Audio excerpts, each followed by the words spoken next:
হঠাৎ করে রাতের আধারে পানি খুলে দেওয়ার কারণে তারা হিমশিম খেয়ে যাচ্ছে। এই অবস্থায় আমরা যদি তাদের পাশে না দাঁড়াই তাহলে অত্যন্ত ভয়াবহ পরিস্থিতি তৈরি হবে। মনে হয় যে অনেক মানুষ এই পর্যন্ত মারা গেছে, কারণ 3 দিন 4 দিন যাবৎ কোন ধরনের মোবাইলের ব্যবস্থা নেই, কারেন্টের ব্যবস্থা নেই, সম্পূর্ণ বিদ্যুৎ থেকে তারা বিচ্ছিন্ন অবস্থার মধ্যে রয়ে গেছে। সেখানে আকবর আলী নামে একজন আলেম, আমরা যাওয়ার পরে জানতে পারছি তিনি অসুস্থ অবস্থার ভিতরে তার ঘরের মধ্যে পানি উঠছে। এক চকির উপরে দ্বিতীয় চকি দিচ্ছেন, এরপরেও পানি চলে আসছে দ্বিতীয় চকিতে। তখন তার নাতিরা ওনাকে কুলের মধ্যে নিয়ে বসে আছেন, কিন্তু শেষ পর্যন্ত ওনাকে আমরা রক্ষা করতে পারি। এই ধরনের অসহায় অবস্থার ভিতরে মানুষ অবস্থান করতেছে। তাই আমরা ওই জায়গায় যদি সহযোগিতার হাতকে না বাড়াই তাহলে আল্লাহর কাছে আমাদের জবাবদিহিতা করতে হবে।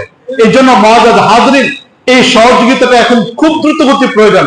আমরা গতকাল পর্যন্ত সেখানে থেকে হেফাজতে ইসলামের কেন্দ্রীয় কমিটি তো আমি আছি, এরপর আরো বিভিন্ন ধরনের সংগঠনের সাথে জড়িত, আমাদের খানকার সাথে আমরা জড়িত, আমরা বিভিন্ন ভাবে সেখানে কাজগুলিকে করে যাচ্ছি।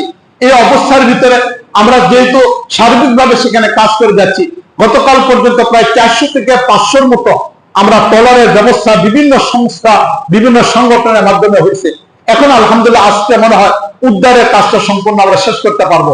কিন্তু এরপরে যে পরিস্থিতিটা সেটা হলো পানি বাড়তি থাকার কারণে এখন বিভিন্ন জায়গায় মানুষগুলো অবস্থান করতেছে। পূর্ব থেকে প্রস্তুতি না থাকার কারণে তাদের খাবারের অভাব। গতকালকে আমরা সরস্বতী দারুল উলুম মাদ্রাসায় সেখানে গিয়েছিলাম। সেখানে থেকে একটা প্রাইমারি স্কুলের ভিতরে আমরা যখন তালিকা তৈরি করি তখন আমাদের তালিকাতে আসছিল প্রায় 800 মানুষ যারা এখানে অবস্থান করতেছে। রাতের বেলা যখন 9:30-র দিকে আমরা খাবার পরিবেশনের জন্য যাই, সেখানে গিয়ে দেখি 1500-র উপরে মানুষ অবস্থান করতেছে। এই ধরনের মানুষের কোনো খাবার নাই, কোনো কিছু নাই। বাজারগুলোতে চড়া মূল্য, বাইরে থেকে খাবারও আনতে পারতেছে না। একটা গ্যাস সিলিন্ডার 1300 টাকাটা 1800, 2000 টাকা করে বিক্রি, মানুষ খুঁজে পাইতেছে না। রান্না করে খাবারের কোনো ব্যবস্থা এখানে নেই। এই জন্য দ্রুত গতিতে তাদের পাশে আমাদের দাঁড়ানো দরকার। নোয়াখালীতেও ঠিক একই অবস্থা চলতেছে, সেখানে ছাত্ররা কাজ করতেছে। আর সুন্নাহ এক মাদ্রাসা আছে, তারা এখানে কাজ করতেছে, 5 দিন যাবত কাজ করতেছে। তারাও এরকম ভাবে গতকাল কেউ আমাকে ফোন দিয়ে বলছে যে হুজুর আমাদের কাজের ক্ষেত্রে তো অনেক, কিন্তু তাদেরকে রাতের বেলা খাবারের ব্যবস্থা করবে এই ধরনের টাকার ব্যবস্থা নেই। রাতের বেলা আমরা কিছু টাকা সেখানে পাঠানোর ব্যবস্থা করে সেখানে মানুষদের খাবারের জন্য আয়োজন করছি। রাতের বেলা খাবারের আজকেও তাদেরকে কিছু টাকা পাঠাইতে হবে, যেখানে তারা 5 দিন 6 দিন যাবত তারা কাজ করে যাচ্ছে, মাদ্রাসা বন্ধ করে সেখানে তারা কাজ করে যাচ্ছে। আমাদের বাংলাদেশের পরিচিত একজন বক্তা মুবারক সাহেব দামাত বরকাতুহু, তিনি এরকম ভাবে একটা লাইভ অনুষ্ঠানের মধ্যে দিয়েছেন যে ওনার মাদ্রাসা আমরা খবর নিয়ে দেখছি নিচতলা পুরাটা ডুবে গেছেন। উনি ওনার ছাত্রদেরকে নিয়ে দোতলাতে কোন রকম কষ্ট করে জীবন যাপন করতেছেন। তা আমরা যদি তাদের পাশে না দাঁড়াই এটা আমাদের জন্য মানবিকতার বিপরীত হবে। রাসূল করিম সাল্লাল্লাহু আলাইহি ওয়াসাল্লাম হাদিসে ইরশাদ করেছেন, আর রাহিমুনা ইয়ারহামুহুমুর রহমান ইরহাম ফিল আরদ ইয়ারহামুকুম মান ফিস সামাই। হে জমিনের মানুষ, তোমরা পরস্পর একে অন্যের প্রতি দয়া করো। তোমরা যদি জমিনওয়ালার প্রতি দয়া করো তাহলে আসমানের মালিক তোমার উপর দয়া করতে পারেন। এই যে নোয়াখালী এই অঞ্চলের ফেনী অঞ্চলের মানুষগুলো অর্থনৈতিক ভাবে আমাদের অন্যান্য অঞ্চলের তুলনায় অনেক স্বাবলম্বী, কিন্তু যে বিপদ হঠাৎ করে তাদের মধ্যে চলে আসছে, আজকে তারা হিমশিম খাচ্ছে, এই বিপদটা আমাদের মধ্যেও চলে আসতে পারে। এই জন্য মুআজ্জাজ হাজরিন, আজকে আমরা যারা এখানে আসি, মসজিদের স্বাভাবিক অনুদান তো আমরা দিব, এটার পরেও এরকম কেউ আছে কিনা যেখানে প্রচুর পরিমাণে এখন টাকা দরকার।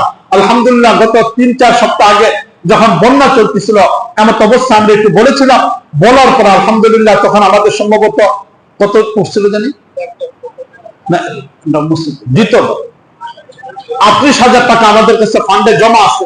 এখন এরকম কেউ আছে কিনা যে 5,000 10,000 টাকা করে একটু দিতে চাই, খুচরা না, আমরা একটু বড় আকারে না দ্রুত গতিতে। আমি আপনাদের এখান থেকে বিকাল পর্যন্ত থাকবো এখানে, বিকালের পর আসরের নামাজ পড়ে এখান থেকে রওনা দিব। রওনা দেওয়ার পরে এরপর গাজীপুর আবার আরেকটা প্রোগ্রাম আছে, এই প্রোগ্রামটা করে আমি আবার রওনা দিয়ে দিব, আজকে রাত্রে আবার চলে যাব। যেটা নাম রেখে এরকম কেউ আসি কিনা 5,000 10,000 টাকা করে আসি ভাই, খুব দ্রুত গতিতে অল্প সময়ের ভিতরে। ওই যে ভাই একজন আছেন, এটা ঢুকে যায় আরো কয়েকজন মানুষ বা এরকম 10,000 করে এরকম বা 5,000 করে এরকম কেউ আসি কিনা ভাই, একটু দোতলাতে আসি যারা, এরকম 3তলাতে যারা, একটু সহযোগিতা করার চেষ্টা করি ভাই। এই বানভাসী মানুষগুলোর পাশে আমরা একটু দাঁড়ানোর চেষ্টা করি ভাই। আর কেউ আসে এরকম দোতলায় চলে যায়, খাদেম সাহেব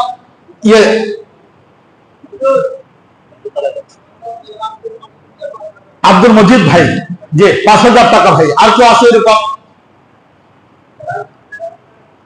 একটু তাড়াতাড়ি দরকার ভাই, খুব অসহায় অবস্থার মধ্যে আছে। গতকালকে যে খাবারটা আমরা দিছি, আমরা তাৎক্ষণিক ভাবে বাজারে এই যে 5,000 টাকা দিবেন, আমাদের মসজিদের কেশিয়া সাহেব দিবেন, একটু তাড়াতাড়ি। আমরা এরকম কেউ আর কেউ আসি কিনা ভাই, একটু খুব তাড়াতাড়ি। জি হ্যাঁ, খুচরা দেওয়ার আগে আমরা মসজিদটাও দিয়ে নিব, যেহেতু মসজিদের আমাদের বিভিন্ন ধরনের কাজের গুলো থাকে। এরকম বড় আকারে যারা আছে শুধুমাত্র ওরা একটু বলে 5,000 করে এরকম আছে কিনা? ইউনুস ভাই 5,000 টাকা আছে, ঠিক। আর কেউ আছে ভাই এরকম? একটু তাড়াতাড়ি, খুব তাড়াতাড়ি, অল্প সময়ের মধ্যে ভাই। ভাই মালিকের জন্য আল্লাহ রাব্বুল আলামিনের কাছে না সহযোগিতা চাওয়ার একটা বড় একটা মাধ্যম। মালিক আল্লাহ রাব্বুল আলামিনের রহমত যদি পাইতে চাই, একটা ভালো পাত্রের প্রয়োজন। আমরা ময়লা কাপড় পরি না, এটাকে পরিষ্কার করে ফেলি, ময়লা প্লেটে খাবার খাই না, ময়লা ঘরে ঢুকে না। ঠিক মালিক রহমত দেওয়ার জন্য পাত্র প্রয়োজন, পাত্র ছাড়া মালিক সেখানে রহমত দেন না। মালিকের রহমত পাওয়ার অনেকগুলো উপকরণ, এর মধ্যে এটা একটা উপকরণ যে মালিকের বান্দার জন্য আল্লাহ রাস্তায় দান করা। যেন আর কেউ আসি কিনা ভাই, একটু তাড়াতাড়ি, আর কেউ আসি কিনা এরকম? এই যে এখানে